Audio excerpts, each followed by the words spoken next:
When something is important enough, you do it even if the odds are not in your favor. Some people don't like change, but you need to embrace change if the alternative is disaster. Patience is a virtue, and I'm learning patience. It's a tough lesson. If something's important enough, you should try. Even if the probable outcome is failure. If you're trying to create a company, it's like baking a cake. You have to have all the ingredients in the right proportion. I think there should be regulations on social media to the degree that it negatively affects the public good. People should pursue what they're passionate about. That will make them happier than pretty much anything else. It's okay to have your eggs in one basket as long as you control what happens to that basket. Starting a business is not for everyone. Starting a business, I'd say, number one is have a high pain threshold. Really, the only thing that makes sense is to strive for greater collective enlightenment. I think you should always bear in mind that entropy is not on your side. Brand is just a perception, and perception will match reality over time. Sometimes it will be ahead, other times it will be behind. But brand is simply a collective impression some have about a product.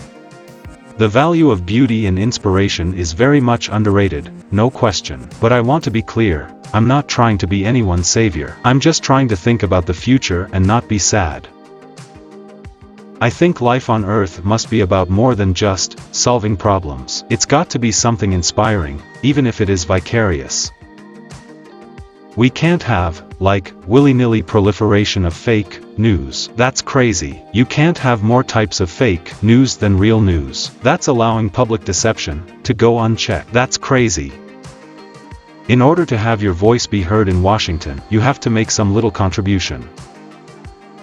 We're already cyborgs. Your phone and your computer are extensions of you, but the interface is through finger movements or speech, which are very slow.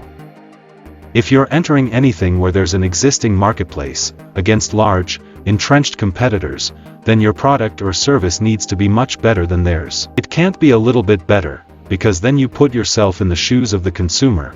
You're always going to buy the trusted brand unless there's a big difference. There's a silly notion that failure's not an option at NASA. Failure is an option here. If things are not failing, you are not innovating enough. A company is a group organized to create a product or service, and it is only as good as its people and how excited they are about creating. I do want to recognize a ton of super talented people. I just happen to be the face of the companies. I think it's very important to have a feedback loop, where you're constantly thinking about what you've done and how you could be doing it better. The problem is that at a lot of big companies, process becomes a substitute for thinking. You're encouraged to behave like a little gear in a complex machine. Frankly, it allows you to keep people who aren't that smart, who aren't that creative. I wouldn't say I have a lack of fear. In fact, I'd like my fear emotion to be less because it's very distracting and fries my nervous system.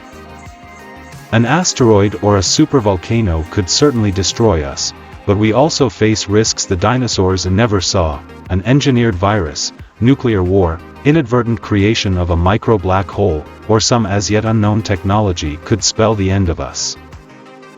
I don't spend my time pontificating about high-concept things. I spend my time solving engineering and manufacturing problems. My opinion is it's a bridge too far to go to fully autonomous cars.